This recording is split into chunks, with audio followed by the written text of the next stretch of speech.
Knowledge without obedience is foolishness.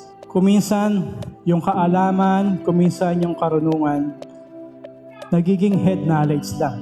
Alam mo, oo, alam mo, pero hindi mo naman ginagawa. So, pagka hindi mo ginagawa, ibig sabihin, hindi mo pinaniniwalaan yung mga bagay na nalalaman mo.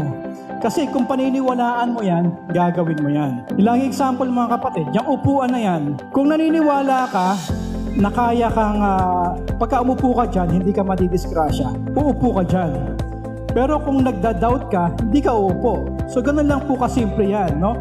Knowledge without obedience is foolishness. Kung hindi mo isa sa buhay, kung hindi mo gagamitin, kung hindi mo susundin, baliwala yung mga bagay na naririnig mo, no? Yung mga bagay na nakasulat sa Biblia.